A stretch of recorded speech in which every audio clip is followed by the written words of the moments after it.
The desert held its breath like a predator poised to strike, its red-gold claws stretching across the badlands where nothing tender dared to grow. Merciless heat shimmered above cracked earth that had forgotten the kiss of rain, while vultures circled overhead as if they already knew what the land had planned for Sarah Reynolds. Alone and heavy with child, she had been left to die in this unforgiving wilderness, her crime nothing more than carrying twin boys in her womb when her husband's family had demanded she deliver them an heir with a different name. Before we jump back in, tell us where you're tuning in from, and if this story touches you, make sure you're subscribed, because tomorrow I've saved something extra special for you. The wagon had been abandoned beneath a stunted juniper, its single wheel shattered beyond repair. The canvas cover hung limp in the windless afternoon, offering meager shade against the brutal sun. Sarah's skin had once been pale as cream, marked with freckles, that her husband Thomas had once traced with affection. Now it was burnt raw, her lips cracked and bleeding from thirst. Her blue calico dress, sodden with sweat, clung to the great swell of her belly. "Please," she whispered, though no one could hear. "Just a little longer." The contractions had started. At dawn, gentle at first, like the distant thunder of buffalo herds she'd heard when they first crossed the Missouri. But as the sun climbed higher, the pain grew sharper, more insistent. Sarah had helped birth calves and foals back on her father's farm in Pennsylvania, but nothing had prepared her for this. The way her body seemed to fold in on itself, the relentless pressure, the fear that threatened to consume her more completely than the heat. Her hands, once soft from tending house, were now calloused and raw. She had spent 3 days trying to repair the wagon wheel, using only the few tools left behind when they abandoned her. Each night, she had kept a small fire burning, hoping against hope that someone would see the smoke, that help would come. But only the coyotes had answered, their eerie calls a mocking echo of her desperation. Sarah had been 19 when she married Thomas Reynolds, the third son of a cattle baron whose ranch spread across the Wyoming territory like a kingdom. She had thought herself blessed, Thomas, with his gentle eyes and easy smile, promising her a life of adventure in the West. What a fool she had been. The first year had been difficult, but sweet. They lived in a small cabin at the edge of the Reynolds ranch, Thomas working from sunrise to sunset to prove himself to his father. Sarah had grown adept at making do with little, at stretching meals and mending clothes until they were more patch than original fabric. When she announced she was expecting, Thomas had swept her into his arms, joy radiating from him like heat from a stove. But that joy had turned to ash in his mouth when his father, Jeremiah Reynolds, made his expectations clear. The Reynolds name needed strong sons, not useless daughters. The old man had lost his eldest son to pneumonia, his second to a cavalry charge during the war. Thomas was his last hope for continuing the legacy he had built through blood and ruthless determination. "If she gives you a daughter," he had said. Over dinner one night, his eyes cold and hard as river stones, sent her back east where she belongs. Sarah had felt the weight of his disapproval pressing down on her, as if her body's choices were somehow a reflection of her worth. Thomas had defended her that night, his voice rising against his father's for the first time since she had known him, but seeds of doubt had been planted. He began to watch her with a shadow in his eyes, a question left unspoken. Would she fail him too? The accident happened 2 months ago. A frightened horse, a fall that no one had witnessed. By the time they found Thomas, broken at the bottom of a ravine, it was too late for anything but prayers.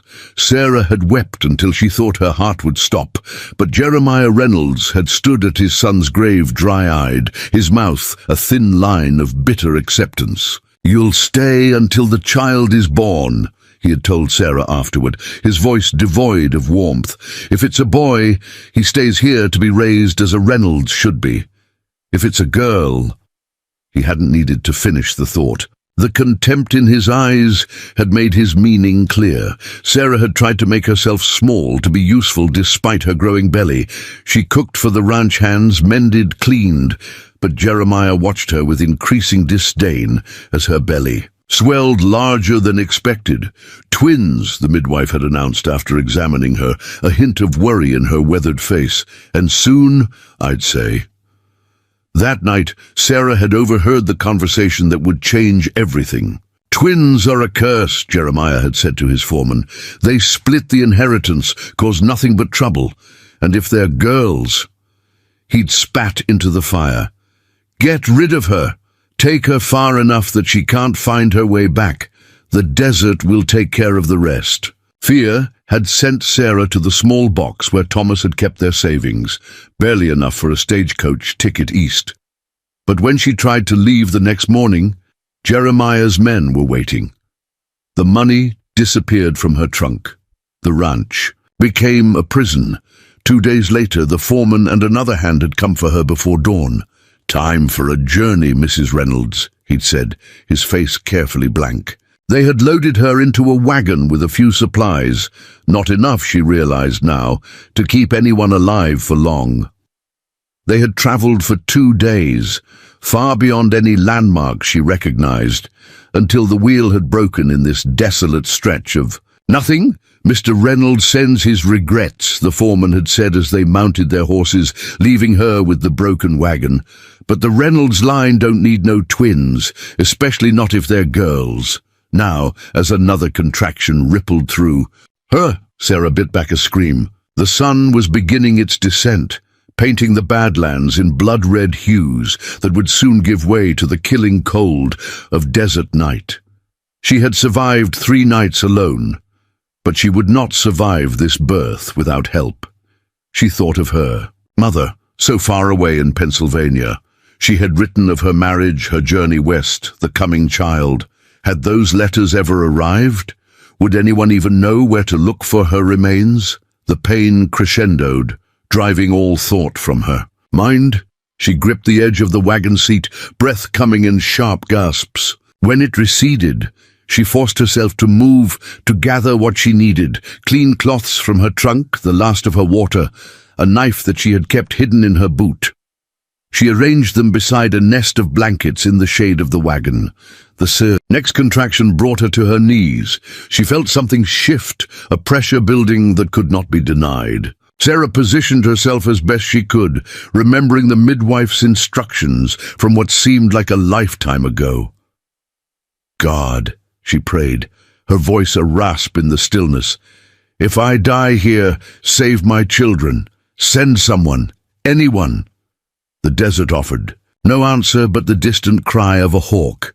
The sun slipped lower, shadows lengthening across the cracked earth. In the distance, heat mirages danced on the horizon, wavering like ghosts. Time lost meaning as Sarah's world narrowed to breath and pain, push and rest. The first child arrived as the sun touched the edge of the world, his cry strong despite the circumstances of his birth. Sarah cleaned him with trembling hands, wrapped him in a cloth torn from her petticoat, and placed him in the shade of the wagon. Henry, she named him, for her father, who had taught her to be strong. The second boy came harder, his passage sending waves of agony through her already depleted body. By the time he emerged, the first stars were appearing in the darkening sky. His cry was weaker, his tiny form more delicate than his brother's. James, she whispered, cradling him close. Her husband's middle name, a tenuous connection to the father these boys would never know. Sarah lay back, the twins nestled against her chest, too exhausted to move further. Blood pooled beneath her, more than there should have been. She knew what it meant, had seen it once when a neighbor's wife had died in childbirth. The desert would claim her after all, but perhaps the boys. Her gaze drifted to the horizon, where darkness was rapidly consuming the last vestiges of day. And there, was it another mirage, another trick of her failing vision? Preparing and narrating this story took us a lot of time, so if you are enjoying it, subscribe to our channel. It means a lot to us now. Back to the story. A figure approached on horseback, silhouetted against the dying light. Sarah clutched her sons closer, fear giving her a final surge of strength. Had Jeremiah's men returned to ensure her death? Or was this an even greater danger, a stranger who might see a woman alone as an opportunity? The rider drew nearer, his mount picking its way carefully across the broken ground. In the fading light, Sarah could make out a man seated tall and straight, his hair hanging in two long braids, adorned with beads that caught the last rays of sun. He wore a fringed buckskin shirt and carried a rifle across his saddle, though it remained untouched as he approached. A Sioux warrior. Sarah had heard stories, none of them comforting to a white woman alone in the wilderness. She tried to push herself upright, to appear less vulnerable, but her body betrayed her. Darkness edged her vision, threatening to pull her under. The twins began to cry, their voices thin but determined, calling out to a world that had already tried to reject them. The warrior dismounted a respectful distance away, his movements deliberate, unhurried. He spoke words she couldn't understand, his voice low and even. When she didn't respond, he switched to halting English. "You hurt?" he said, a statement rather than a question. Sarah's laugh was brittle, edged with hysteria. "Yes," she managed. "I'm hurt." He approached slowly, hands visible, empty of weapons. His face came into focus, younger than she had first thought, with eyes that held neither hostility nor pity, just careful assessment. "Babies," he said, nodding toward the twins. "New?" "Yes." Sarah clutched them tighter. "My sons." He knelt a few feet away, still keeping a respectful distance. "I am Chetan," he said, touching his chest. "Who leaves woman with new babies here?" The question contained no judgment, only a practical curiosity. "My husband's family," Sarah answered, the words bitter on her tongue. "They didn't want... They thought..." She couldn't finish, tears making dusty tracks down her cheeks. Chetan nodded, as if this explained everything. "White men do this," he said simply. "Leave what they think has no value." He studied her for a long moment, taking in her condition, the meager supplies, the broken wagon. Then he stood and walked to his horse, returning with a water skin. He offered it to her without a word. Sarah hesitated only briefly before accepting. The water was cool and sweet on her parched lips. She wanted to gulp it down, but forced herself to drink slowly, knowing too much would make her sick. "Thank you," she said, offering the skin back. Chetan shook his head. "Keep," he said. Then, after a pause, "Night comes. Cold soon. You cannot. Stay." Fear gripped her heart. "I can't travel. The birth, I know." He glanced at the blood-soaked ground. "You bleed too much. But this is not safe place." He gestured to the surrounding desert. "Coyotes come. Maybe men who left you return." Sarah knew he was right. Already the temperature was dropping, the desert surrendering its heat to the night. Sky with alarming speed. The twins would not survive the cold, and she was too weak to maintain a fire through the night. "What choice do I have?" she asked, defeat heavy in her voice. Chetan considered her question seriously. "I take you to my people," he said finally. "Medicine woman there, she help." "Your people." Sarah's fear returned. "They won't want me." "Some will not," he agreed with surprising candor. "But a pony, the medicine woman, she takes in what others. Oh, cast away. She will help." "Why?" Sarah asked, the question barely audible. "Why would you help me?" Chetan was silent for a moment, his gaze moving from her face to the twin boys and back again. "Many moons ago, white soldiers killed my wife," he said finally. "She carried our child." His expression remained stoic, but something flickered in his eyes, an old pain, carefully contained. "No one helped her. I could not reach her in time." He straightened, decision made. I will not leave another to die when I can help. It is not our way. Sarah felt tears threatening again, this time from a gratitude so profound it had no words. She had been prepared to die in this barren place, her only hope that someone might find her sons before it was too late. Now this man, this stranger, whose people had every reason to hate hers, was offering salvation. How? She asked, looking at her weakened state, the newborn twins, the vast distance that surely lay between them and safety. Chetan moved with efficient purpose, gathering her blankets and the few supplies worth salvaging from the wagon.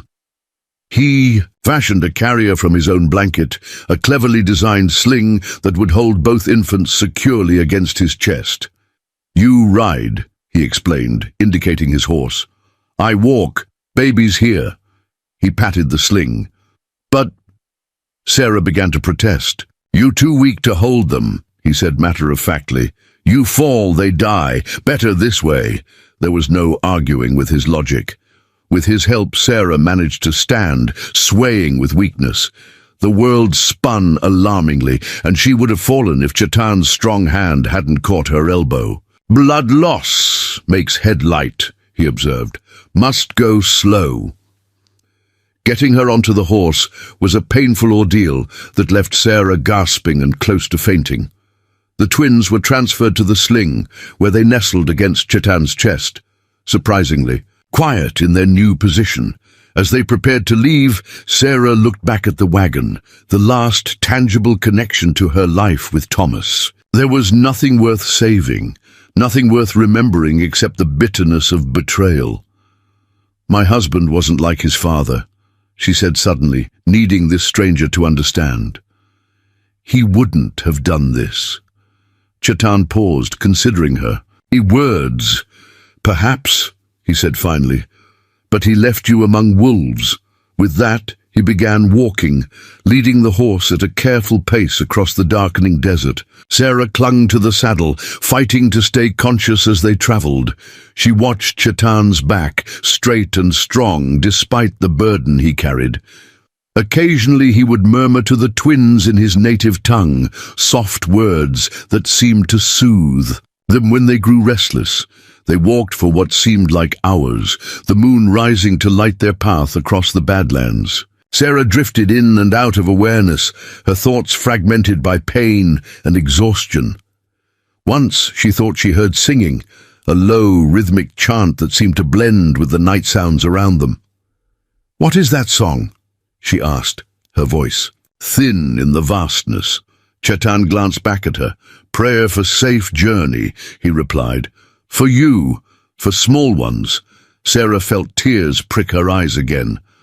"Thank you," she whispered, though she wasn't sure if he heard. The land began to change subtly, the barren desert giving way to scattered vegetation, scrub brush, hardy grasses, the occasional cluster of trees marking the presence of water. Sarah's mind registered the transition dimly, hope flickering like a distant flame. They crested a low rise, and below them, nestled in a protected valley, Sarah saw the glow of fires. Tepees stood in a rough circle, their conical shapes solid and reassuring against the night sky. Dogs barked in the distance, announcing their approach. "My people," Chetan said, pausing to let her take in the sight. "A pony's lodge is there." He pointed to a teepee, set slightly apart from the others, marked with symbols Sarah didn't recognize. As they approached the encampment, figures emerged from the teepees, alerted by the dogs. Sarah felt the weight of unseen eyes, the murmur of voices speaking in a language she couldn't understand. Fear clutched at her again. What if they turned her away? What if they saw only an enemy in her pale skin and blue eyes? But Chetan continued. Forward, his pace unhurried, his bearing dignified. He called out in his native tongue, a brief explanation that caused the onlookers to fall back, making way for their passage. Before the medicine woman's lodge, Chetan finally stopped. He spoke quietly to someone just inside the entrance, and moments later, an elderly woman emerged. Her face was deeply lined, her hair white as snow, but she moved with the surety of someone half her age. She took in the scene with sharp, intelligent eyes, Chetan with the twins in their sling, Sarah swaying atop the horse. "Bring her inside," the old woman said in perfect English, startling Sarah. "Quickly now." Hands reached up to help Sarah dismount, and the world tilted dangerously as her feet touched the ground. The last thing she saw before consciousness fled was Chetan carefully unwrapping the twins from their sling, his large hands impossibly gentle against their tiny forms. "They're beautiful," the old woman, a pony, was saying. "Strong spirits in such small bodies." Then darkness claimed her, and Sarah knew nothing more. Sarah awoke to unfamiliar sounds, the soft crackle of a small fire, the distant laughter of children, the rhythmic scrape of something being ground in a mortar. For a moment, disorientation gripped her. This was not the Reynolds Ranch, nor her family's home in Pennsylvania. Certainly not the broken wagon in the Badlands. The air smelled of smoke, herbs, and something earthy she couldn't identify. She lay on a bed of soft furs, a woven blanket of intricate geometric patterns draped over her. The walls around her were hide, stretched over wooden poles that met at a central point high above, where daylight filtered through an opening with a smoke flap. A teepee. She was in a Sioux lodge. Memory rushed back like a flash flood. The birth, the blood, the twins. "My babies," she gasped, trying to sit up. Pain lanced through her abdomen, forcing her back down with a moan. "Be still," came a voice from nearby. "Your sons are safe." The elderly woman Sarah recalled from the night before moved into her line of sight. A pony, the medicine woman. Up close, her face was a map of deep lines, each one etched by time and experience. Her dark eyes, however, were clear and sharp, missing. "Nothing? You nearly died," a pony continued matter-of-factly, kneeling beside Sarah with a small clay cup. "Drink this. It will help with the pain and stop more bleeding." The liquid was bitter, with an aftertaste like willow bark. Sarah grimaced but drank it all, too desperate for relief to refuse. "My sons," she repeated, her voice steadier now. "Here." A pony moved aside, revealing a small cradle board near the fire. Sarah could see 2 tiny bundles, swaddled tightly in soft rabbit fur. "They are strong, like their mother." Sarah felt tears spring to her eyes. "You saved us.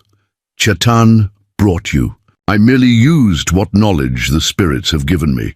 A pony settled beside the fire, adding herbs to a pot of simmering water. "You were fortunate. Another hour and you would have bled into the earth, leaving these little ones alone in a hard world." "Where is he?" "Chetan," Sarah asked, suddenly aware of his absence. "Speaking with the council. Not all are pleased he brought a white woman to our camp." A pony's hands continued their work, nimble despite their age. "These are difficult times for our people.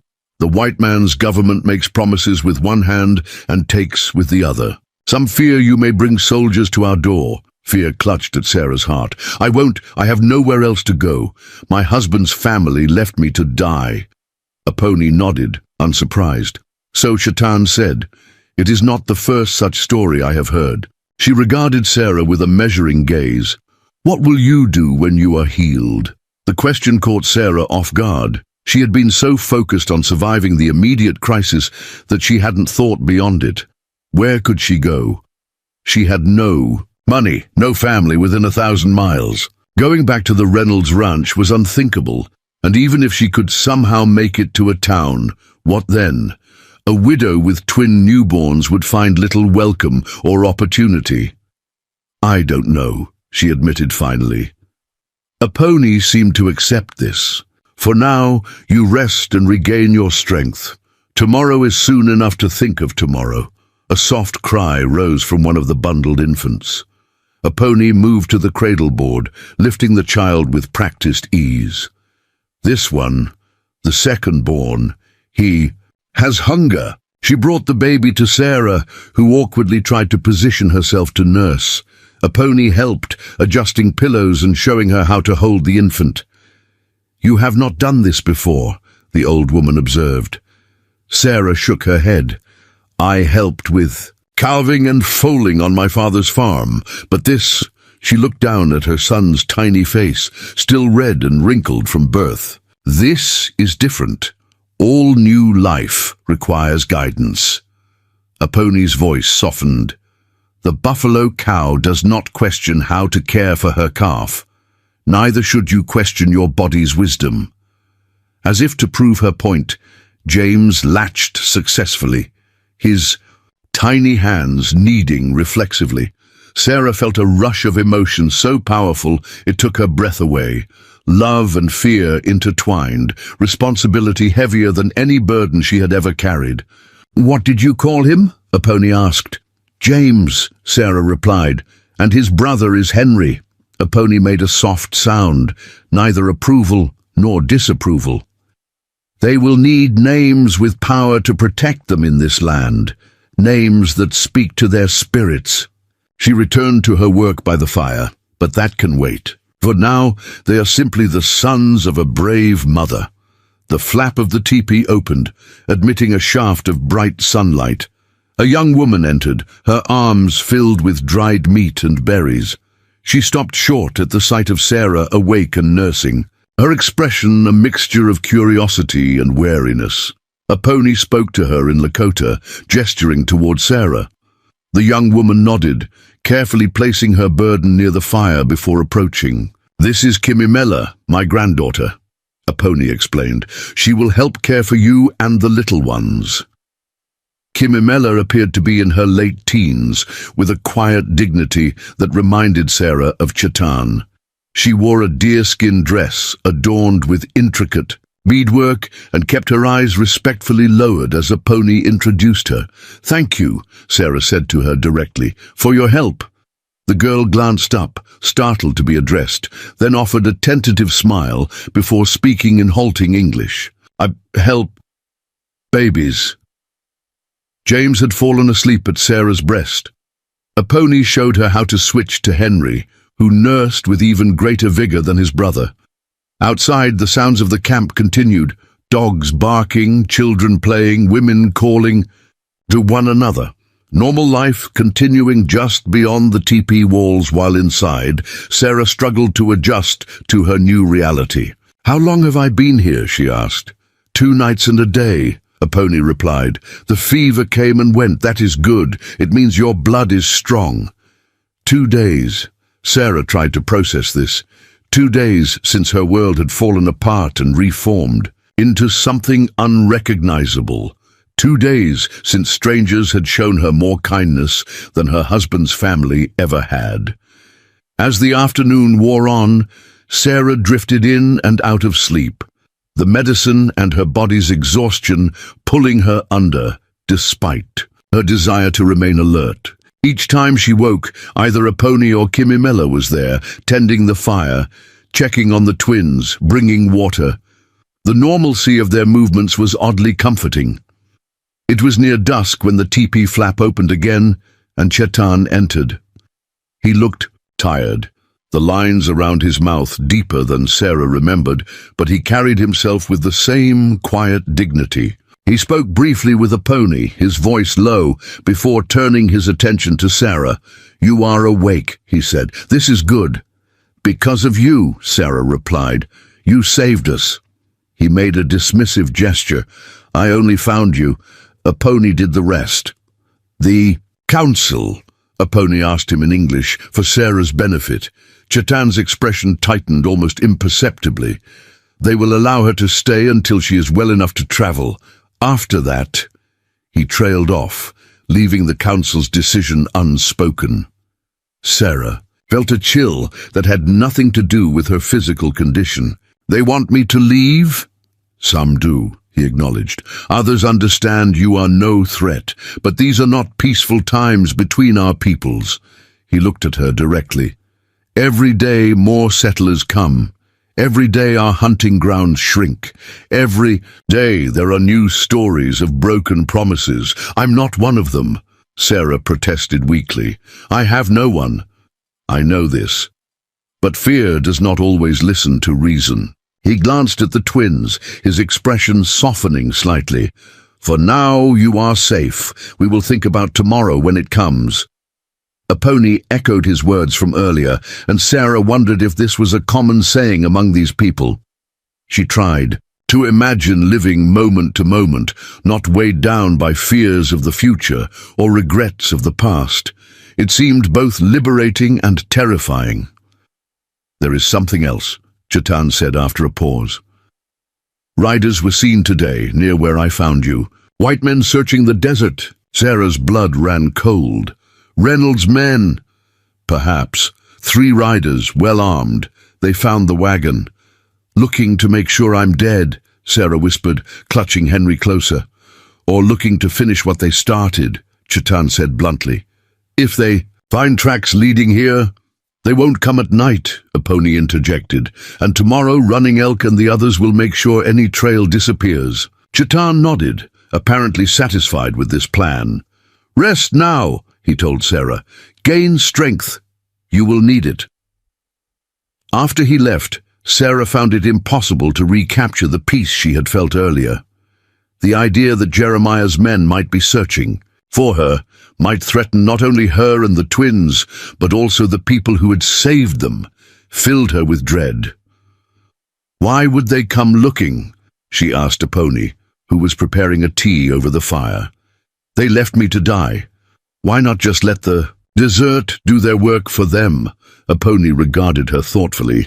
Perhaps they fear you might survive. Perhaps they worry what you know. She handed Sarah a cup of the fragrant brew. Or perhaps they have second thoughts about the children. Men like this, men who command others with money and fear. They do not like loose ends. Sarah thought of Jeremiah Reynolds, of the cold calculation in his eyes when he spoke of his legacy, of his obsession with having an heir to carry on his name and inherit his vast holdings. She had assumed he didn't want twins because they would divide the inheritance or because he feared they might be girls. But what if she had misunderstood his intentions? The boys, she said slowly, realization dawning. He might want the boys. A pony nodded, understanding immediately. The bloodline, yes. Such men care about these things beyond reason. But he sent me away, Sarah protested. He wanted me gone. You, a pony emphasized, not necessarily them. Perhaps he thought to claim them later, to raise them as his own, without the complication of their mother. The idea was so monstrous that Sarah could barely comprehend it, yet it made a terrible kind of sense. Jeremiah had lost his eldest sons. Thomas had been his last hope for continuing the Reynolds dynasty. The twins, Thomas's sons, would be valuable to him, especially if he could control their upbringing, shape them into the heirs he had always wanted. I won't let him take them, Sarah said, her voice low and fierce. I'd die first. That, a pony said grimly, may be what he's counting on. That night, Sarah slept fitfully, waking at every sound, imagining riders approaching in the darkness. The twins, however, seemed oblivious to her fear, sleeping peacefully in their cradle board, waking only to nurse before drifting off again. In the grey light before dawn, Kimimela arrived to help with their care, her gentle hands changing wrappings and bathing the infants with sure movements. Outside, the camp was stirring earlier than usual. Sarah could hear men's voices, horses being readied. She caught fragments of Kimimela's translation as the girl listened to the activity. They go, make false trails, she explained haltingly. Lead bad men away. Sarah nodded her understanding. Thank you, she said, not for the first time. For everything. Kimimela gave her that same shy smile. You sleep now. I watch babies. Despite her anxiety, exhaustion pulled Sarah under again. When she next awoke, the teepee was filled with golden afternoon light. A different young woman was tending the fire, one Sarah hadn't seen before. She looked up when Sarah stirred, her expression openly curious. Kimimela went to help with washing, she explained in surprisingly good English. I am Wachiwi, bird. I'm Sarah, she replied, struggling to sit up. Her body felt marginally stronger today, the pain in her abdomen duller, more manageable. I know who you are, Wachiwi said. Everyone knows. The white woman Chetan brought from the desert. There was neither hostility nor particular warmth in her tone, just simple acknowledgement of fact. Sarah wasn't sure how to respond to this. Are the children all right? Wachiwi nodded toward the cradleboard. They sleep. A pony says they are strong, like eagle chicks. Sarah felt a surge of maternal pride, followed immediately by concern. Have the men returned? The ones who went to make false trails? Yes. They rode many circles, left marks pointing south away from our camp. If the white men follow, they will find themselves near Apache territory. Wachiwi's mouth curved in a small, satisfied smile. They do not go there, if they are wise. This should have been reassuring, but Sarah couldn't shake her sense of foreboding. What if they don't follow the false trail? What if they keep searching? Wachiwi shrugged. Then our warriors will deal with them. She said it matter-of-factly, as if discussing the weather. The twins began to stir, making small mewling sounds that signaled hunger. Wachiwi helped Sarah position them for nursing, showing no discomfort at the intimate task. As they fed, she studied them with open curiosity. They do not look the same, she observed. Sarah looked down at her sons. It was true. Though both had the same delicate features of newborns, Henry was slightly larger, with a tuft of dark hair that promised to be as black as his father's. James was smaller, more delicate, with hair so fine and light it was nearly invisible. Twins often don't, Sarah explained, even though they're born together. Wachiwi nodded thoughtfully. We had twins in our band once, boys. One lived, one died before the naming ceremony. She made a small gesture, possibly warding off bad luck. It is rare among our people. Is it considered unlucky? Sarah asked hesitantly. Some think so, Wachiwi admitted. But a pony says twins have special medicine, 1 foot in this world, one in the spirit world. They see things others cannot. The idea was both strange and oddly comforting. Sarah looked at her sons with new eyes, wondering what futures awaited them in this harsh, beautiful land. A pony says you have nowhere to go, Wachiwi continued, that your husband's people abandoned you. Yes. Sarah saw no point in hiding what the entire camp likely already knew, and now the white men search for you. For the children, I think, Sarah corrected. My father-in-law, he wants an heir. He may have decided the twins could serve his purpose without me in the way. Wachiwi's expression darkened. Men who think children are possessions, she said with unexpected vehemence. They are the same in any tribe. Something in her tone suggested personal experience, but Sarah knew better than to pry. Instead, she changed the subject. How did you learn to speak English so well? A shadow crossed Wachiwi's face. The missionary school, 3 winters. She touched a small cross that hung at her throat, half hidden by her dress. They taught reading, writing, their God's words, also how to be ashamed of our ways. You escaped? Sarah guessed. My father traded many horses to bring me home, Wachiwi corrected. He saw what the school was doing, not teaching, but erasing. Her fingers closed around the cross. Some things are useful to keep, others I try to forget. The conversation was interrupted by a pony's return. The old woman carried bundles of fresh herbs and what looked like strips of dried meat. She spoke to Wachiwi in Lakota, and the young woman nodded, making space by the fire. The men who went. To make false trails, saw something else, Aponi told Sarah as she arranged her bundles. More riders coming from the east. Soldiers. Sarah's breath caught. Are they looking for me too? No. Aponi's face was grim. They are looking for us. There is a new treaty, new borders for our hunting grounds. They come to tell us we must move again. But this is your home, Sarah protested. Aponi gave her a look that contained centuries of patience in the face of injustice. Home is where the people are, she said simply. The land remembers us even when we cannot stay, she began. Grinding herbs with practiced movements, the pestle striking the mortar in a steady rhythm. The council meets now to decide what to do. Some say fight. Others say move before the soldiers reach us. There will be no agreement quickly. And me? The children? Sarah asked, suddenly afraid that in the face of this larger threat, their presence would become an intolerable burden. That too they discuss, Aponi acknowledged, but Chetan speaks for you. He has standing among the warriors. They listen. Outside, the camp's activity had taken on a more urgent quality. Women could be heard packing belongings, men checking weapons.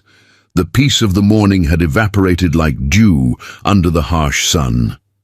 If the soldiers come, Sarah said slowly, and find me here. Yes, Aponi confirmed her unspoken thought. It would go badly for everyone. The weight of this realization settled over Sarah like a stone. She had brought danger to these people who had saved her life, who were continuing to protect her despite the risk. Their kindness might cost them dearly. I should leave, she said, though the thought of facing the wilderness again with newborns filled her with terror. As soon as I can travel. Aponi regarded her steadily. And go where, Sarah Reynolds? Back to the people who left you to die? To a town where a woman alone with 2 infants would find only charity laced with judgment? Or into the wilderness to face the elements again? Put that way, every option seemed impossible. Sarah felt tears of frustration burning behind her eyes.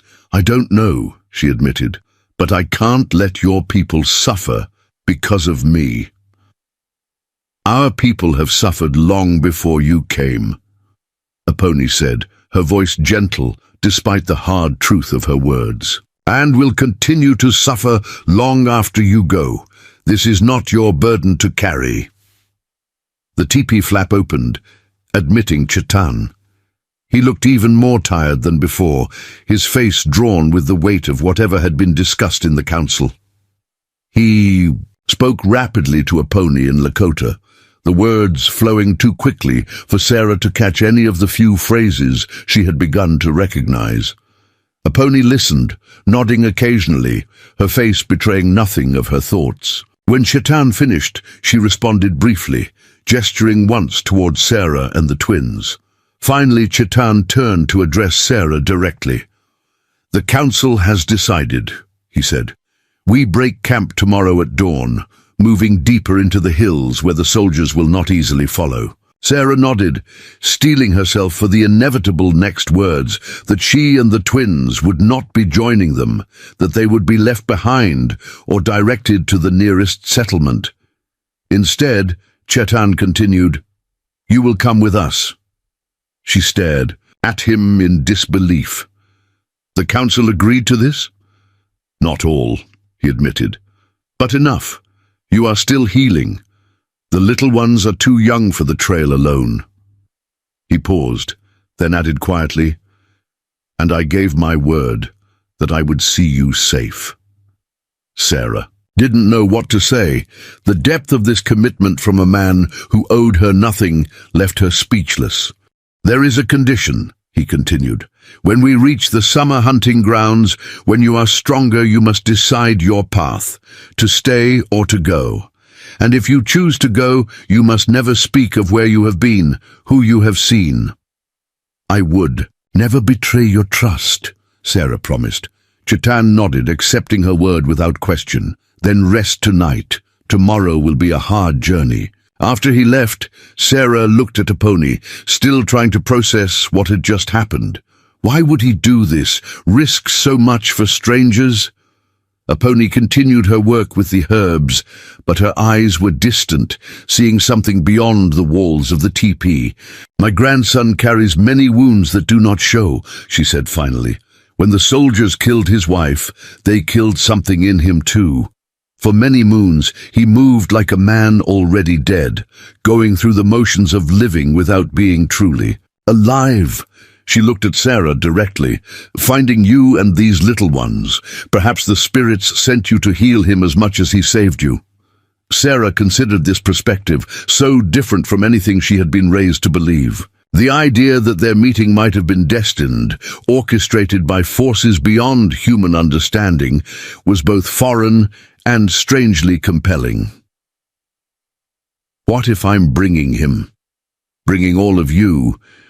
Only more pain?" she asked. Aponi's weathered face softened into something approaching a smile. "Life brings pain, child. To avoid it is to avoid living.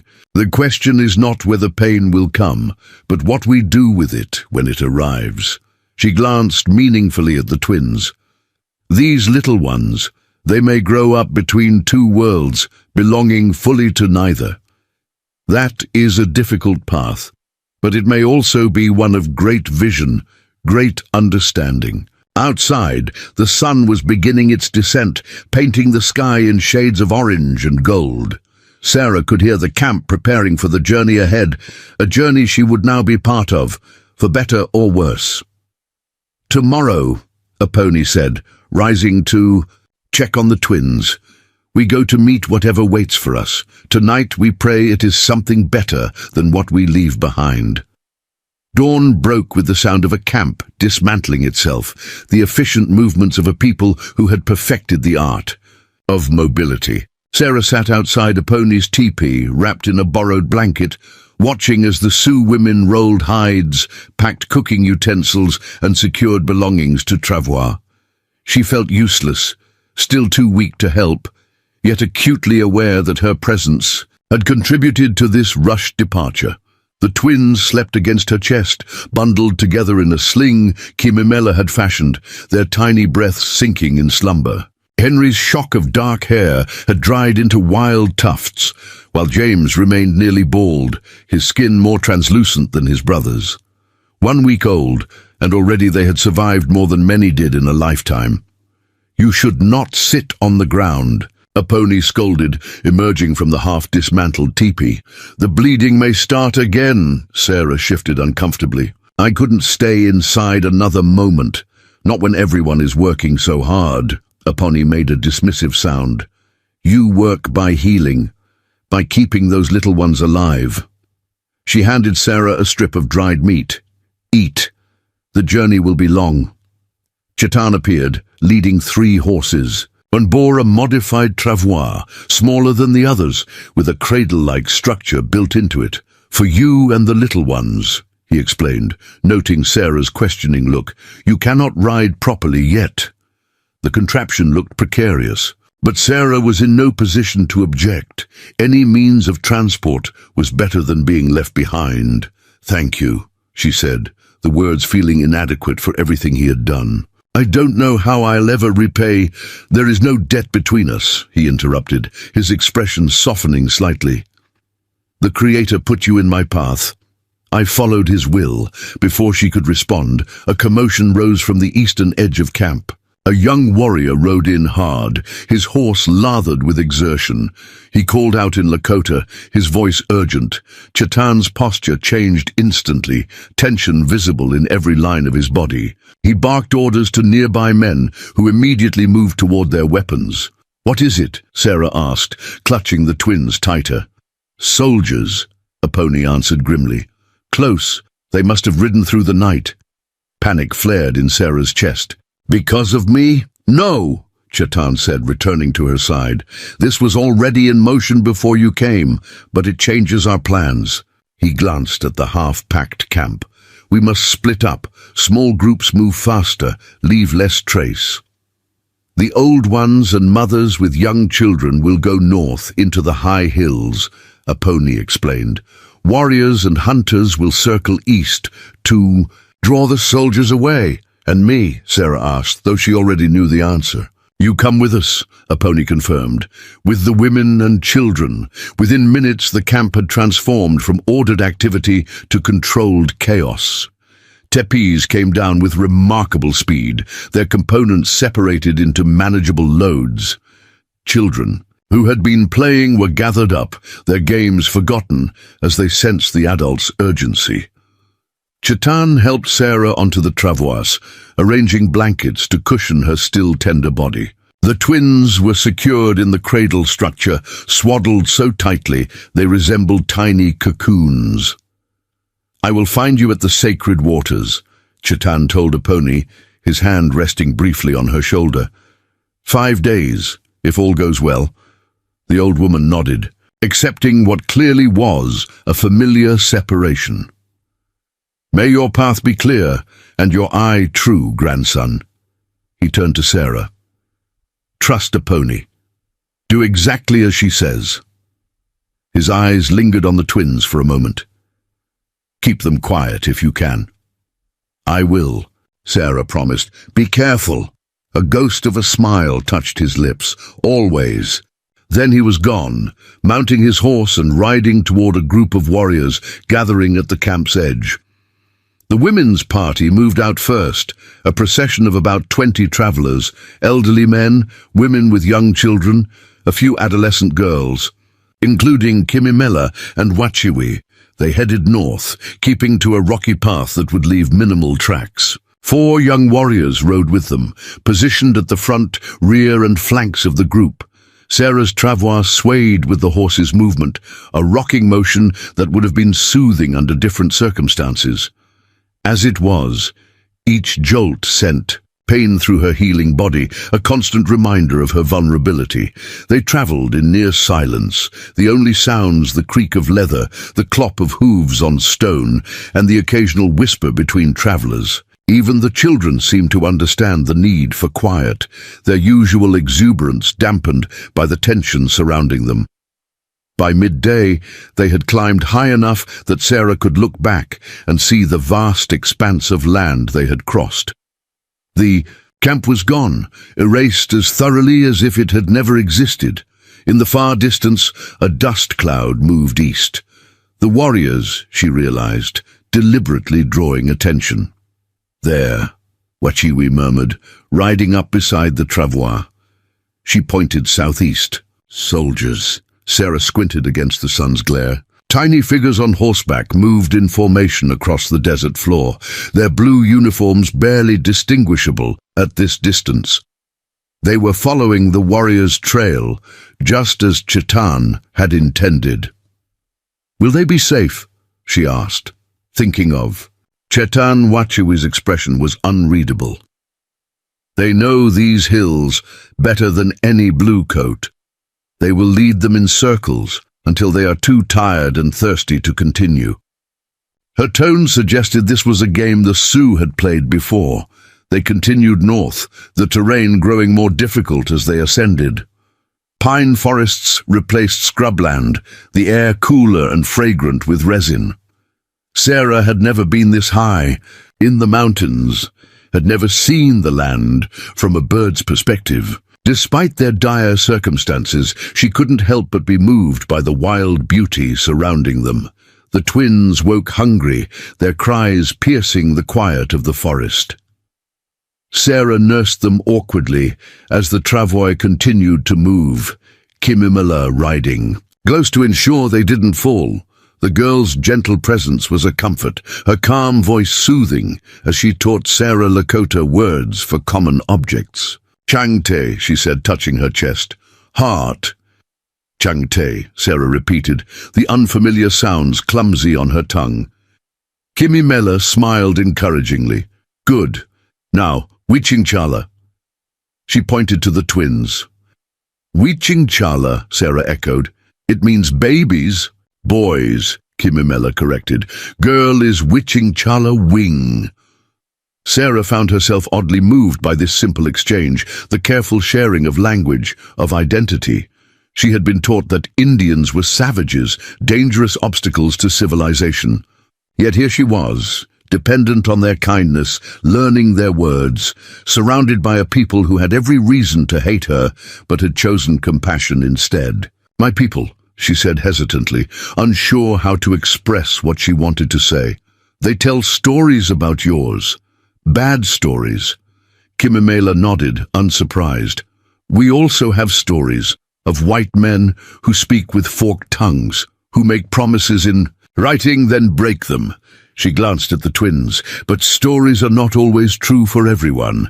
Your little ones will learn better ones." As evening approached, they made camp in a sheltered ravine where a small stream provided fresh water. No fires were lit, too risky with soldiers in the area. Instead, they ate dried meat and berries, huddling together for warmth as the mountain air grew chill. Sarah found herself placed between Aponi and Wachiwi. The twins nestled securely between them. The stars emerged, brilliant in the clear mountain air, more numerous than she had ever seen. "Where exactly are we going?" she asked Aponi, as the camp settled for the night. "To the summer hunting grounds," the old woman replied, "near the sacred waters where our people have gathered for many generations. And the soldiers won't find us there?" Aponi's smile was grim. "They might, but it is harder to attack what you cannot see. The hunting grounds have many hiding places, caves where we can shelter if needed." Sarah thought about this. The constant movement, the need to hide, all to preserve a way of life that seemed to be vanishing like morning mist. "How long can you keep running?" she asked softly. "Until we can run no more," Aponi answered simply. "Or until there is nowhere left to run." That night Sarah dreamed of her father's farm in Pennsylvania, the green rolling hills, the sturdy barn with its hayloft where she used to hide with books, the apple orchard that bloomed white in spring.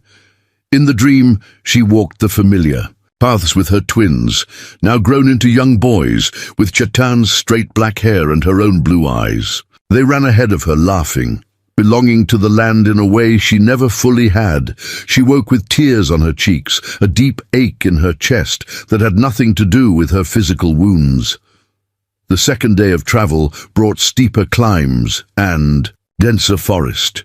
The twins were fussier, perhaps sensing their mother's discomfort or simply responding to the strange surroundings. Sarah sang to them softly, old lullabies from her childhood, earning curious glances from the Sioux children who rode nearby.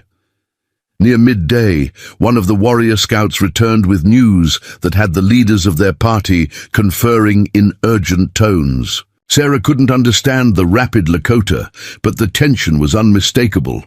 "White men," Wachiwi translated for her, voice low. "Not soldiers. 3 riders following our trail." Ice spread through Sarah's veins. "Reynolds' men?" "We don't know. But they are armed and tracking deliberately." Wachiwi's hand moved to the knife at her belt. "We change direction now. Move faster." Their pace increased. The horses pushed harder over difficult terrain. They veered northwest, taking paths so narrow and rocky that Sarah feared the travois would tip over the edge. The twins sensed the change, becoming increasingly agitated until their cries echoed off the canyon walls. "They must be quiet," Aponi warned, her usual calm demeanor strained. "Sound carries far in these hills." Sarah tried everything, nursing, rocking, singing, but the twins, perhaps overtired from the jostling journey, refused to settle. Finally, Aponi produced a small pouch from her medicine bag, a very small amount, she instructed, showing Sarah how to wet her finger, dip it in the powder, and let each baby suck it briefly. "It will not harm them, just make them sleep." Sarah hesitated, maternal instinct warring with their desperate situation, but the distant sound of hoofbeats echoing up the canyon decided for her. She administered the medicine as directed, and within minutes both boys were deeply asleep. They continued their flight through the afternoon, taking increasingly difficult paths that no casual traveler would attempt. By evening, they had reached A high plateau ringed with pine trees, offering some protection from prying eyes, while providing clear sight lines in all directions. "We rest here," a pony announced. "The horses cannot go further without water and rest." Camp was established with minimal fuss.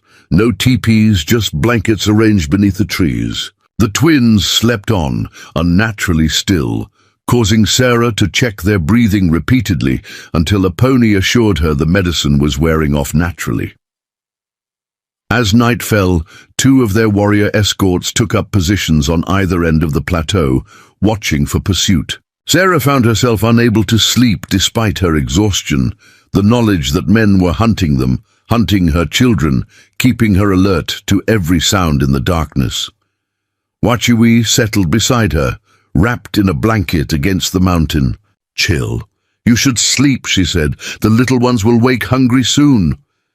"I can't," Sarah admitted, not knowing they're out there. Wachiwi nodded in understanding.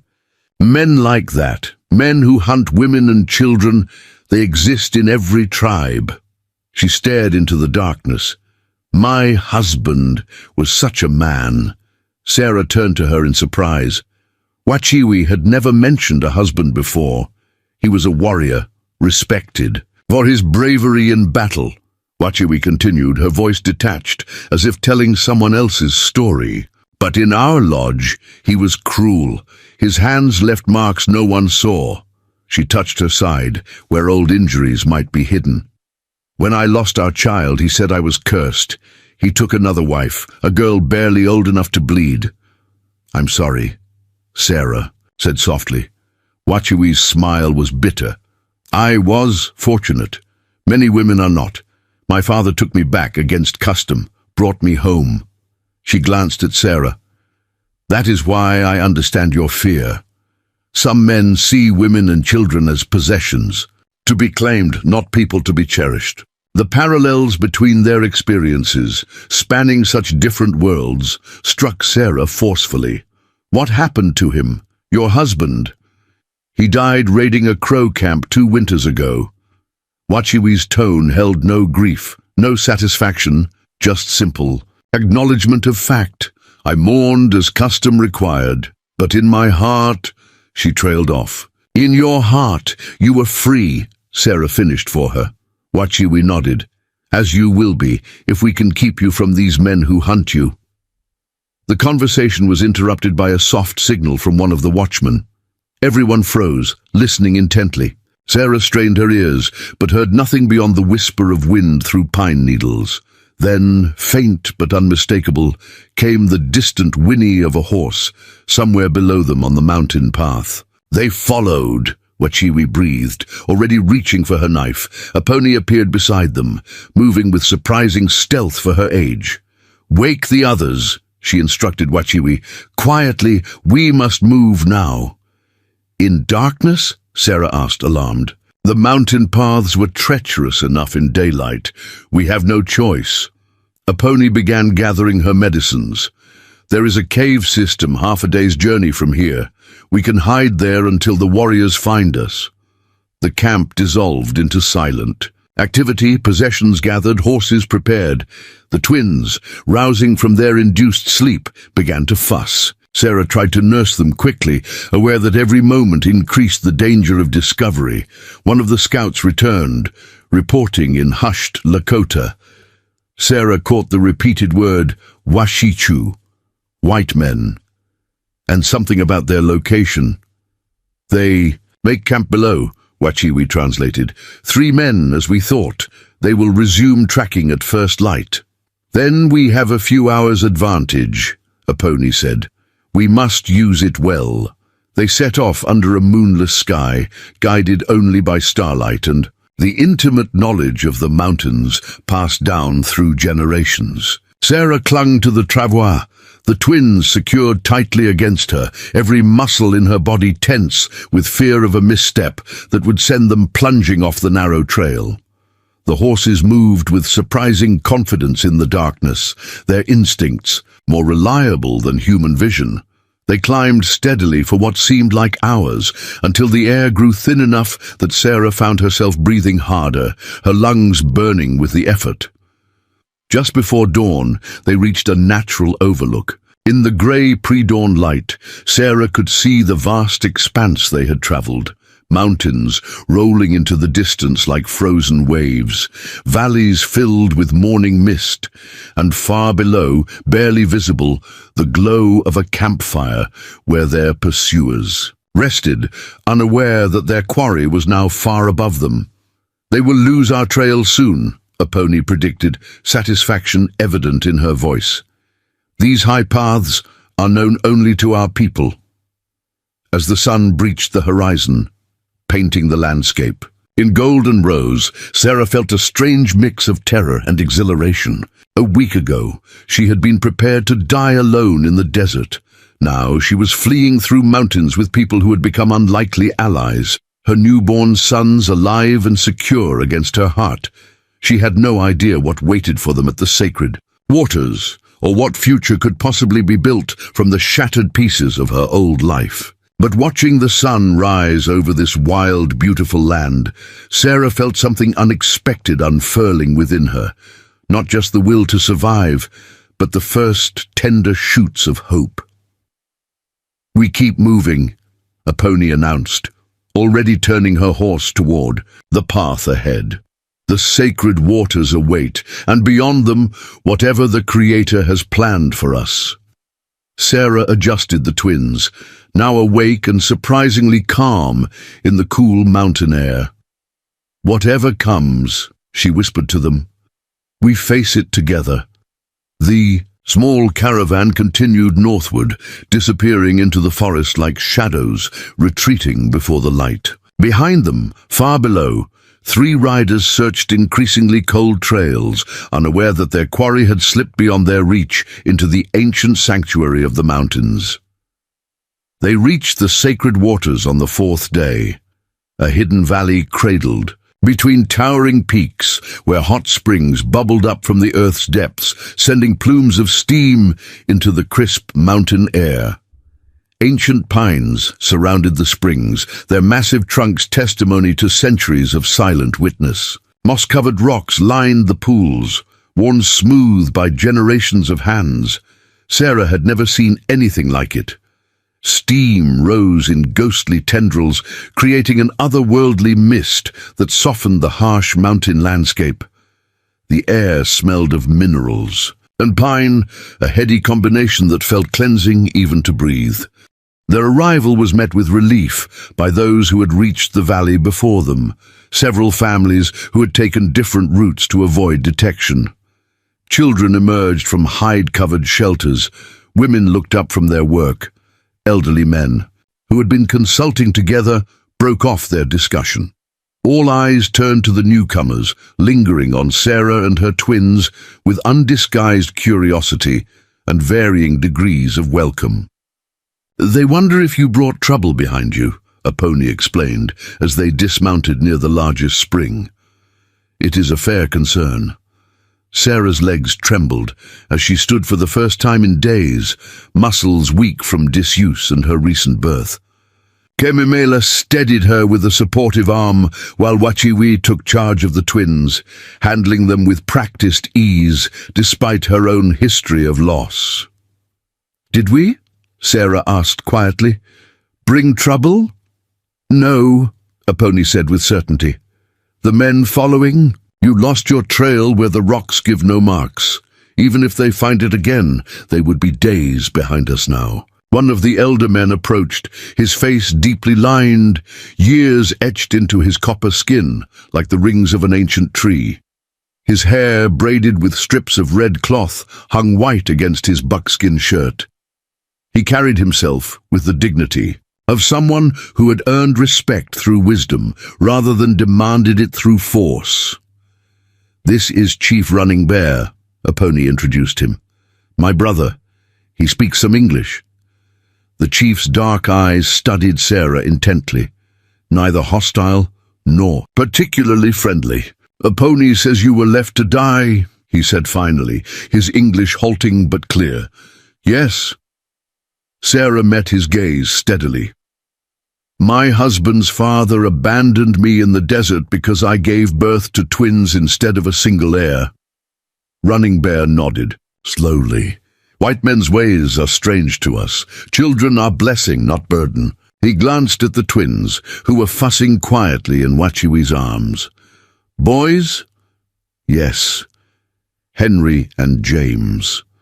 The chief's mouth twitched slightly. They will need Lakota names while they are with us. Names with power. It wasn't a request, Sarah realized, but it wasn't spoken unkindly either. It was simply how things would be, an acknowledgement that her sons now existed in a world where Henry and James carried no meaning, no protection. I would be honored, she said, and meant it.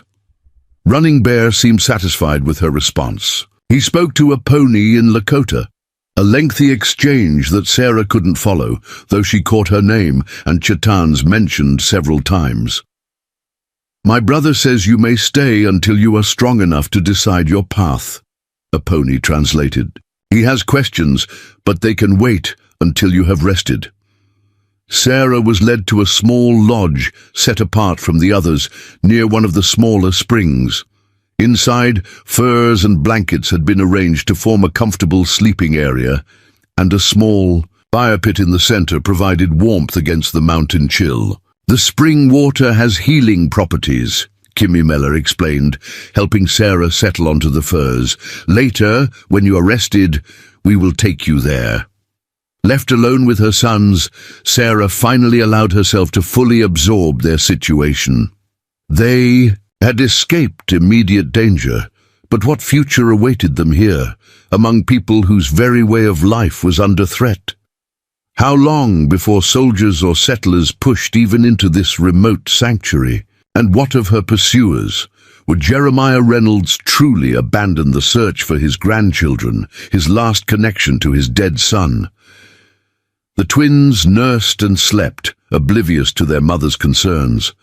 Sarah marveled at their resilience, their ability to thrive despite everything. Henry, the larger of the two, had developed a serious expression that reminded her of Thomas in his quieter moments. James remained more delicate, but his grip had strengthened, tiny fingers clutching her. Thumb with surprising force.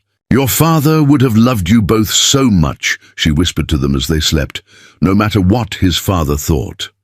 She dozed fitfully, awakened by every unfamiliar sound, the call of mountain birds, the distant laughter of children, the soft footfalls of women moving about the camp.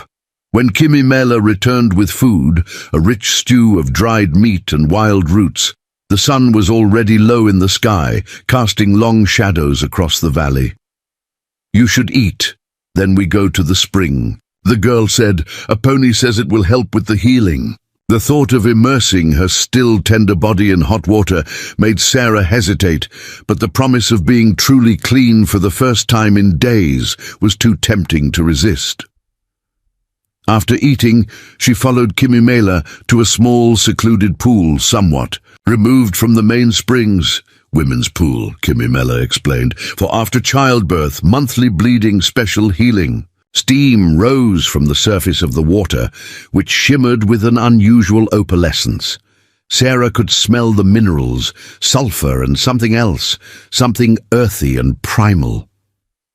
All clothes, Kimmy Meller instructed, already removing her own dress. Without self-consciousness, water must touch everywhere. Sarah hesitated only briefly before disrobing. Her body felt foreign to her, stomach still swollen from pregnancy, breasts heavy with milk, the tender areas between her legs still raw from birth. But Kimmy Meller showed no reaction to her appearance, treating it as the natural state of a new mother. The water enveloped Sarah like a warm embrace, almost too hot at first, then blissfully soothing. She gasped as the mineral-rich spring worked. Its way into muscles she hadn't realized were knotted with tension.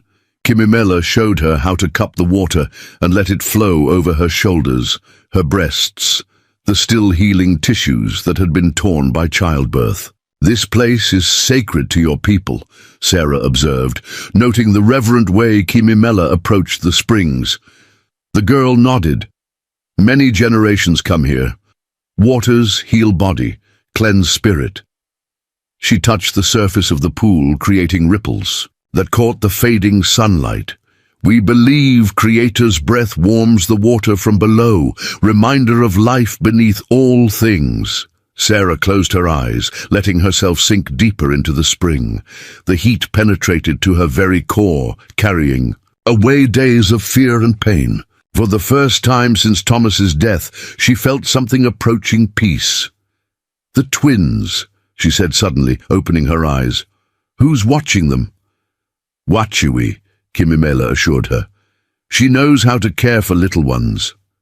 They stayed in the spring until the light began to fade, then dressed in clean clothes Kimimela had brought, a simple deerskin dress for Sarah, soft and supple against her skin. Her hair, washed with a mixture of special clay from the springs, hung loose down her back, already drying in the cool evening air. As they walked back to the lodge, Sarah noticed a commotion at the camp's edge. People gathering, voices raised. In welcome, her heart quickened. Could it be Shetan? Kimimela confirmed, breaking into a smile. The warriors return. They hurried toward the gathering. Through the crowd, Sarah caught glimpses of mounted men, their faces painted for war, feathers, and coup sticks adorning their horses. At their center rode Chetan, his expression grave despite the apparent success of their mission. When he saw Sarah, something flickered across his features. Relief, perhaps, or satisfaction at finding her and the twins safe. He dismounted in one fluid motion and made his way through the welcoming crowd. "You made it," he said simply when he reached her. "Thanks to a pony and the others," Sarah replied. "What about the soldiers?" A ghost of a smile touched his lips. "They are camped 50 miles east, exhausted and confused, believing we fled toward the buffalo grounds." Running Bear approached, and Chetan turned his attention to the chief, speaking rapidly in Lakota. The news, whatever it was, caused murmurs to spread through the gathered people. "What is it?" Sarah asked Kimimela. "Soldiers have paper, new treaty," the girl translated, her expression troubled. "Say this land now belongs to white settlers. We must go to reservation by next moon."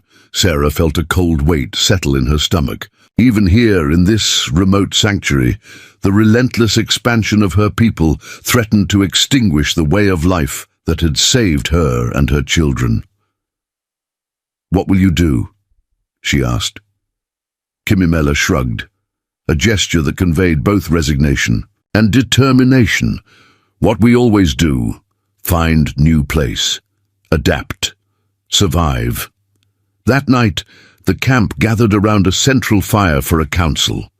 Sarah sat at the edge with the twins, feeling simultaneously part of and separate from the proceedings.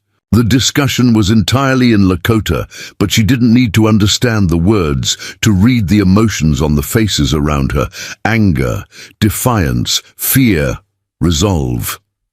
Chetan spoke at length, his voice carrying the weight of experience. Whatever he proposed caused heated debate, with some warriors nodding in agreement while others shook their heads vehemently. Running Bear listened to all sides, his weathered face revealing nothing of his own thoughts. Later, as the council broke up into smaller groups, Chetan found Sarah outside her lodge, the twins asleep in their makeshift cradle. "You look better," he observed, sitting beside her on a fallen log. "The springs have helped." "They have," she agreed. "Kimimela says they're sacred." "They are." He gazed toward the mist rising from the hot pools. "My people have come here for countless generations. Before horses, before guns, before white men crossed the great waters." "And now?" Sarah asked gently. His expression hardened. "Now they say this land belongs to others. That marks on paper matter more than centuries of history." He picked up a stick, drawing absent patterns in the dirt. "The council is divided. Some say fight, others say we cannot win against so many guns. What do you think?" Chetan was silent for a long moment. "I think there are different kinds of winning," he said finally. "Sometimes surviving is victory enough." Sarah thought of her own journey, the betrayal, the birth, the desperate flight through the desert. "I understand that now," she said quietly. He glanced at the sleeping twins. "The naming ceremony will be tomorrow. A pony has seen their spirits in her dreams. Will they be accepted here?" Sarah asked, voicing the fear that had lingered beneath all others. "Children of mixed blood." "They are children," Chetan said simply. "In our way, they belong to the mother's people until they are old enough to choose their path." He met her eyes directly. "The question is, what do you choose, Sarah Reynolds? Will you stay among us or seek your own people when you're able?" It was the question she had been avoiding since her rescue. The thought of returning to white society carried its own dangers. A widow with twin infants and no means of support would face limited options, none of them appealing. She might find work as a laundress or cook in some frontier town, but the stigma of her situation would follow her, and the spectre of Jeremiah Reynolds would always loom. Staying meant embracing a completely foreign way of life, one under constant threat of extinction. It meant raising her sons between worlds, belonging fully to neither. "I don't know yet," she admitted, "but I'm grateful for the choice." Chetan nodded, accepting her honesty. "Sleep now. Tomorrow brings its own decisions."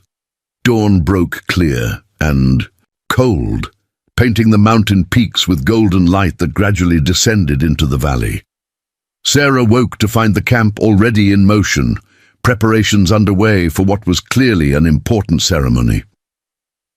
Wachiwi arrived at her lodge, arms filled with new buckskin clothing for the twins and a beaded dress for Sarah herself. "For naming ceremony," she explained, "you must look proper."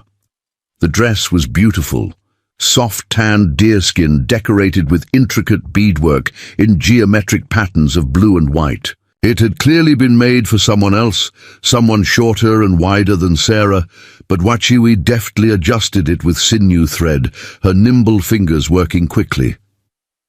"Whose was this?" Sarah asked as Wachiwi arranged her hair, weaving in strands. "Of sweet grass and small blue beads. My sister's," Wachiwi replied. "She walks in the spirit world now. She would be pleased it honors new life." The ceremony took place near the largest of the springs, where the entire band had gathered in a circle. The twins, bathed in the mineral waters and dressed in tiny buckskin shirts, were unusually quiet, as if sensing the solemnity of the occasion. A pony took Henry first, holding him up toward the morning sun. She spoke in Lakota, her voice strong, despite her years, calling upon spirits and ancestors that Sarah could not see but whose presence seemed to fill the sacred space. "Wanbli Gleshka," a pony pronounced finally, "spotted eagle, one who sees far, who rises above the storm." The gathered people repeated the name, accepting it into their collective memory. James was next, his smaller frame almost disappearing in Ebony's weathered hands. Again she spoke to the spirits, but this time her words were different, softer, more contemplative. Wichapi Hing, she named him, rising star. One who brings light in darkness, who guides the way home. As the names settled over her sons, Sarah felt tears spring to her eyes. These were not just sounds, not just labels to distinguish one child from another. They were visions, prayers, hopes for who these boys might become. Running. Bear stepped forward, making a mark on each child's forehead with red ochre. "They are known to us now," he announced in English, for Sarah's benefit. "The people will protect them as our own." The ceremony transitioned into a feast, the first real celebration, since the band had arrived at the sacred waters. Despite the uncertain future, despite the treaty that threatened to displace them yet again, the people embraced this moment of joy, this affirmation of life continuing, despite all attempts to extinguish it. Sarah sat between a pony and Wachiwi, watching as the twins were passed from person to person, admired and blessed by each member of the band. Chetan remained somewhat apart, observing rather than participating directly, but she caught him watching the children with an expression that might almost have been tenderness. Later, as the celebration continued around the fire, he approached her. "The names are good," he said. "Strong names for the journey ahead." "What journey?" Sarah asked. "Have you decided what the band will do about the treaty?" Chetan looked toward the mountains that surrounded them, their peaks eternal against the changing sky. "We go further north," he said, "beyond the territories the white government claims. There are cousins there who will welcome us." "When?" 3 days. "Time enough for you to grow stronger." He studied her face. "You are welcome to come with us, you and the little ones, or I can take you to the nearest settlement, if that is what you choose." Sarah followed his gaze to the mountains, then back to the fire where her sons were being held by Kimimela, their new names already replacing the ones she had given them in the desert.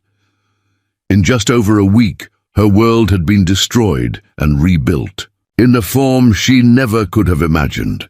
"I need to think," she said finally. Chetan nodded, respect in his eyes. "Some decisions cannot be rushed."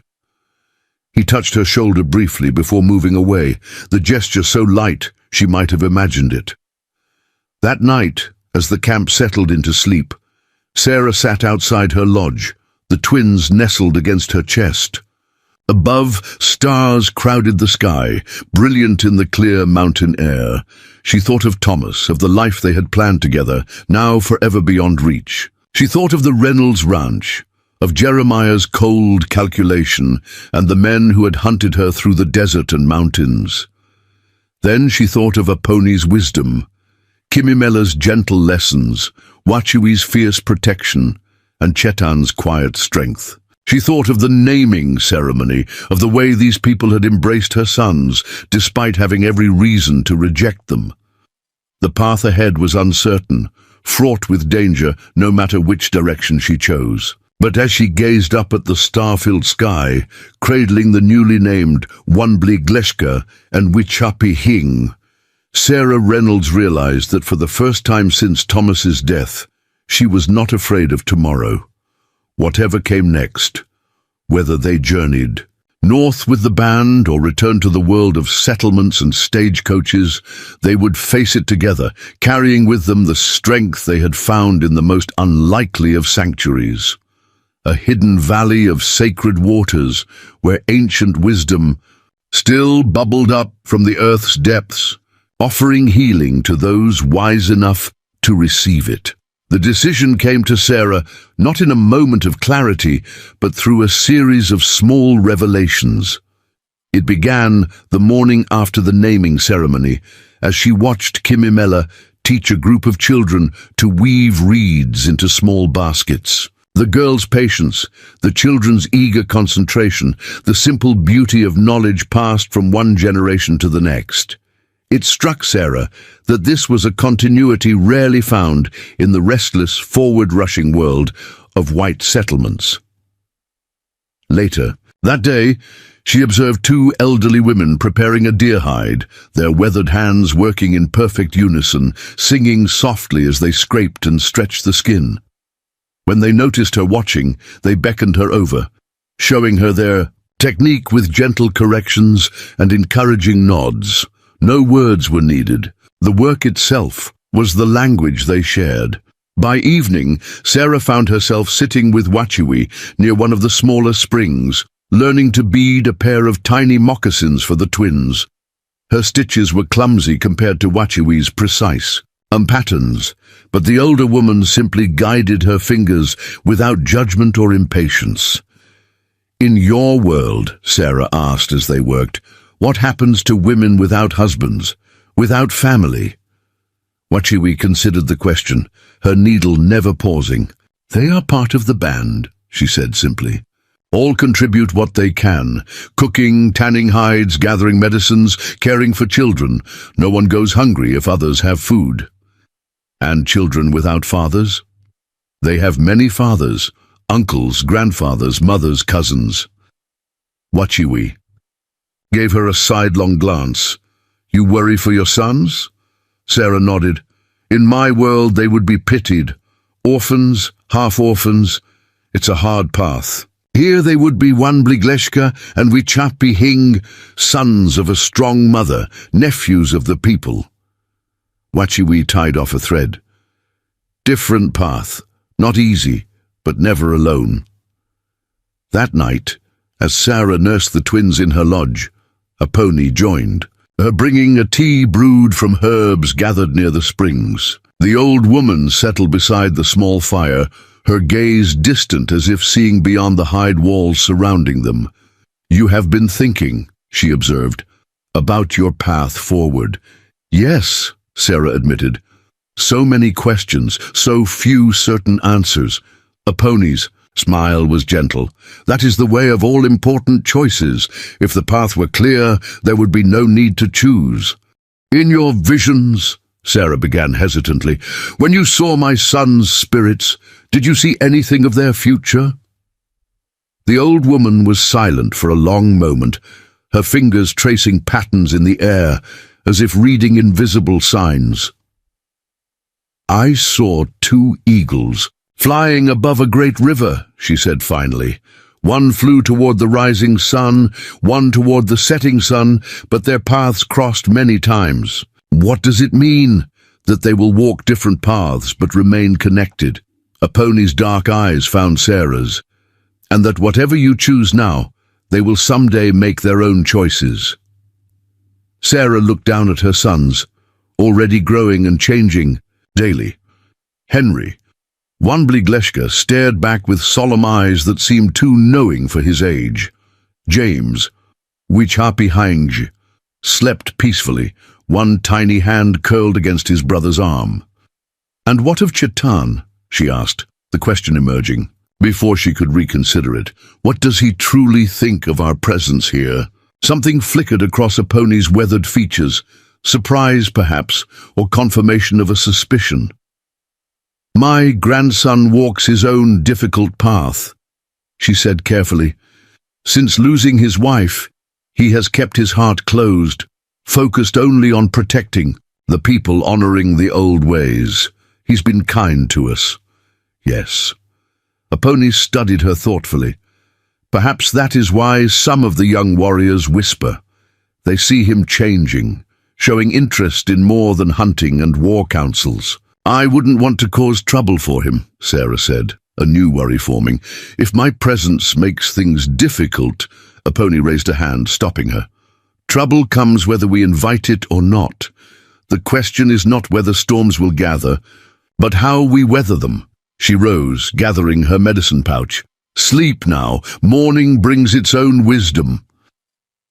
The next day dawned grey and cool, clouds gathering over the mountains in tightly wound formations that promised rain. The camp's activity increased as people prepared for the coming journey north, checking travois lashings, sorting possessions to determine what could be carried and what must be left behind, smoking meat for the trail ahead.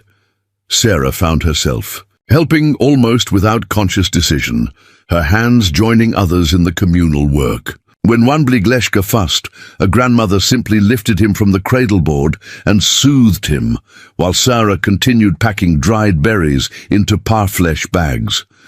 When Wichapi Hing needed nursing, a space was created near the fire where she could sit comfortably, sheltered from the increasingly sharp wind. Midday brought the first scattered raindrops, fat and cold against the skin. People moved their work inside lodges or under hastily erected shelters of pine boughs. Sarah was helping Kimimela secure a stack of hides when she noticed unusual activity at the camp's southern edge, warriors gathering, weapons in hand. "What's happening?" she asked, but Kimimela was already moving toward the commotion, her young face tense with concern. Sarah followed, the twins secure with Wachiwi in a nearby lodge. As she approached, she saw Chetan mounted on his war pony, giving rapid instructions to a group of warriors. Others were ushering women and children toward the caves that dotted the valley's northern ridge. "Riders coming," a young man told Kimimela. In Lakota, the urgency in his voice needing no translation. Sarah felt cold dread spreading through her chest. "Soldiers?" Kimimela shook her head after listening to more hurried explanations. "Not soldiers. 3 men. Same ones from before. The Reynolds men. They had found the trail after all." Chetan spotted Sarah and rode over, his expression grim. "You should be with the children in the caves," he said without preamble. "Are you certain it's them?" she asked. "The men who were tracking us?" "Yes. Our scouts recognized the horses." His eyes held hers steadily. "They are heavily armed and approaching quickly. They must have picked up our trail where it crosses the eastern ridge." Sarah's mind raced. These men had tracked her across desert and mountains, persisting where others would have abandoned the search. Whatever reward or punishment Jeremiah Reynolds had promised them must be significant. "Let me speak to them," she said suddenly. Chetan's brow furrowed. "Why would you face men who wish you harm? Because they're here for me, for the twins. Their quarrel isn't with your people." She looked around at the camp, at the women hurrying children to safety, at warriors preparing for a confrontation that could only end badly. "Enough blood has been shed over borders and belonging. I won't add to it. And if they try to take you by force, take the children." Sarah lifted her chin. "Then your warriors will stop them, and it will be the Reynolds men who caused the fight, not me." Chetan studied her face, something like respect kindling in his eyes. Finally, he nodded and turned to the warriors, issuing new orders in rapid Lakota. They responded immediately, half moving into concealed positions around the clearing where the confrontation would take place, the others withdrawing to form a protective line before the caves. "They will be hidden but ready," Chetan explained, dismounting to stand beside her. "If the white men show violence, they will not leave this valley. And if they don't, then you speak your words, and we see what comes of them." He handed her his knife, a gesture that startled her. "Keep this hidden in your dress. Use it if you must." The weight of the blade against her palm was both reassuring and terrifying. Sarah slipped it into a fold of her dress, hoping desperately she would not need to draw it. Rain began to fall more steadily as they waited in the clearing, forming a silvery curtain that reduced visibility and muffled sounds. Sarah pulled a blanket over her head for protection, conscious suddenly of her appearance. The Lakota dress, the beaded moccasins, her hair braided in the tribal style. Would they even recognize her as the woman they had left to die in the desert? The answer came soon enough. 3 riders emerged from the mist, moving cautiously into the clearing. They were trail-worn and mud-splattered, but their rifles were clean and ready in their hands. Sarah recognized the lead rider immediately, Ellis, Jeremiah Reynolds' foreman, the man who had abandoned her with the broken wagon. Behind her, Chetan stood motionless, a silent presence radiating controlled danger. Out of sight, she knew, a dozen warriors waited for any sign of threat. Ellis reined in his horse, eyes widening slightly as he recognized her. "Mrs. Reynolds," he called, his voice carrying an artificial heartiness that didn't reach his watchful eyes. "Thank the Lord we found you alive." "No thanks to you," Sarah replied evenly. "You left me to die." The foreman had the grace to look uncomfortable. "There's been a misunderstanding, ma'am. We were separated in that dust storm, couldn't find you nowhere. Been searching for weeks." The lie was so blatant that Sarah almost laughed. "Strange how you searched in exactly the wrong direction until now." Ellis dismounted slowly, handing his reins to one of his companions. He approached with exaggerated caution, eyes flicking to Chetan and back to Sarah. "Your father-in-law is sick with worry, ma'am. Sent us to bring you and the little ones home safe." "My father-in-law ordered you to abandon me in the desert," Sarah corrected him. "But he wants my sons, doesn't he? The Reynolds heirs." Ellis dropped the pretense, his expression hardening. "Those boys belong at the ranch, with their family. Mr. Reynolds has rights." "They belong with their mother." Chetan spoke for the first time, his deep voice carrying quiet authority. Ellis glanced at him dismissively. "This ain't your business, Indian. The woman and children are under our protection," Chetan replied, unruffled. "That makes it our business." The foreman's hand drifted toward his holstered pistol. Immediately, the atmosphere in the clearing changed. A dozen warriors emerged from concealment, bows drawn, rifles aimed. Ellis froze, suddenly aware of how completely outmatched they were. "Tell Jeremiah Reynolds that his grandchildren are safe and well cared for," Sarah said into the tense silence. "Tell him that if he truly wants what's best for them, he'll let them grow up in peace." "He won't accept that," Ellis warned, though his bravado had diminished considerably. "He'll bring the cavalry next time." "The cavalry is already hunting." "It's for other reasons," Chetan said with grim humor. "They have not found us yet." Rain streamed down Sarah's face, cold rivulets that matched the ice in her veins. This moment, this confrontation, clarified everything. There could be no return to her old world, no compromise with the man who had tried to murder her for his own ambition. "Go back, Ellis," she said quietly. "Tell him I died in the desert just as he intended. Tell him the children died with me. Let him mourn what he threw away." "And if I don't?" the foreman challenged, though the tremor in his voice betrayed his fear.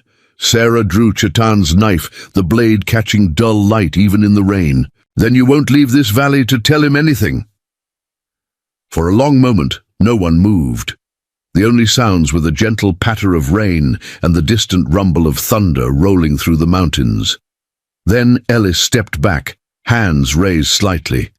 "You've changed, Mrs. Reynolds," he observed, something like reluctant respect in his tone. "Time was you wouldn't say boo to a goose." "Motherhood changes a woman," Sarah replied. "So does betrayal." Ellis mounted his horse with deliberate movements, signaling his companions to turn around. "This ain't over," he said, but the threat sounded hollow. "Yes," Sarah countered. "It is." They watched in silence as the three riders disappeared back into the rain and mist. Only when they were long gone did the warriors lower their weapons, melting back into the camp with quiet efficiency. Sarah stood motionless in the rain, the knife still clutched in her hand, emotions coursing through her too rapidly to name. Chetan gently took the blade from her trembling fingers. "You were brave," he said simply. "I was terrified," she corrected him. "But I couldn't let them threaten your people. Not after everything you've done for us." Something shifted in his expression. A softening around the eyes, a lessening of the guard he kept so carefully in place. "Our people," he said quietly, "if that is what you choose." The rain began to ease, patches of blue appearing between racing clouds. From the caves, people were emerging, children darting out to splash in newly formed puddles, women calling them back with fond exasperation. Life resuming its rhythm, adaptable as water finding its course around obstacles. Sarah moved toward the lodge where she had left the twins, Chetan falling into step beside her. Inside, they found Wachiwi singing softly to the boys, who were awake, but content, tiny hands waving in the air as if conducting their own private symphony. They knew nothing of danger, Wachiwi observed. Good medicine.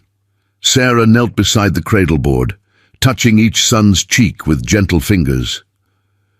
"They'll face enough dangers in their lives," she said. "Let them have peace while they can." That evening, as the band gathered around the central fire for the last night before their journey north, Sarah took her place not as a guest or outsider, but as one of them. The twins were passed from arm to arm, admired and blessed by elders, who pronounced them strong, destined for greatness. Running Bear approached her as the celebration wound down, his aged face solemn in the firelight. "My sister says you faced the white men with courage," he said, his English careful but clear, "that you chose to protect the people, even at risk to yourself." Sarah inclined her head respectfully. "Your people protected us when we had nothing. How could I do less? The chief nodded slowly.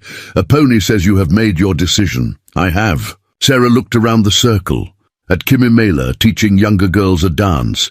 At Wachui, sharing stories with a group of children. At a pony, sorting medicines by the fire. And finally at Chatan, watching her from across the flames with quiet intensity. If you will have us, we would travel north with the band, Running Bear's weathered face creased in what might have been a smile. The people have already accepted you and the little ones. The question was only whether you would accept us. I know the path won't be easy, Sarah acknowledged. There will be hardships, dangers. There are hardships on all paths, the chief replied with the wisdom of his years. But those faced alone are heavier than those shared among many hands.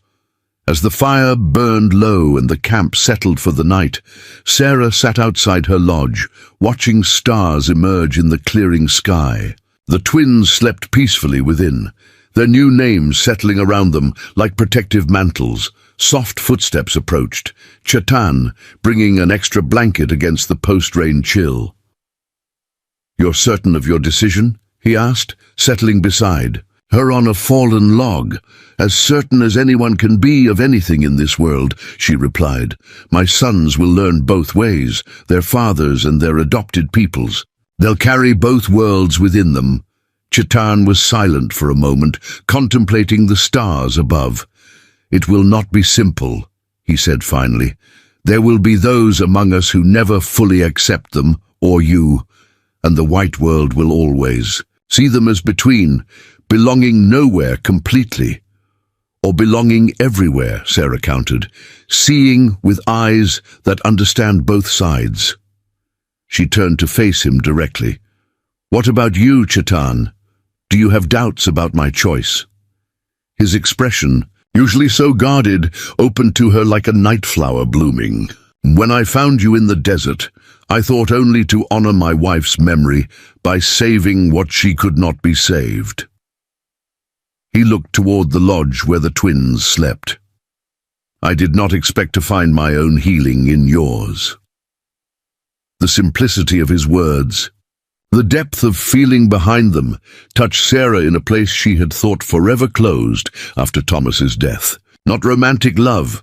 It was too soon, too complicated for that, but a connection, a possibility that someday hearts might mend enough to risk opening again. "We leave at dawn," Chatan said, rising. "The journey north will be difficult, especially with little ones." "We'll manage," Sarah replied with newfound confidence. "One day at a time." He nodded, understanding in his eyes. "One day at a time," he agreed. "That is how all great journeys are made." As he walked away, Sarah remained beneath the stars, feeling not the closure of one chapter but the opening of another. Tomorrow they would travel north, away from the soldiers' roots, away from Jeremiah Reynolds's reach, toward a future unknown but faced together. The sacred waters had healed more than her body. They had washed away fear, leaving in its place a quietly growing certainty. Whatever came next, whether years of peace or new challenges, she and her sons were no longer alone in facing it. For a woman who had been abandoned in the Badlands to die, there could be no greater victory than that. Up next, you've got two more standout stories right on your screen. If this one hit the mark, you won't want to pass these up. Just click and check them out, and don't forget to subscribe and turn on the notification bell so you don't miss any upload from us.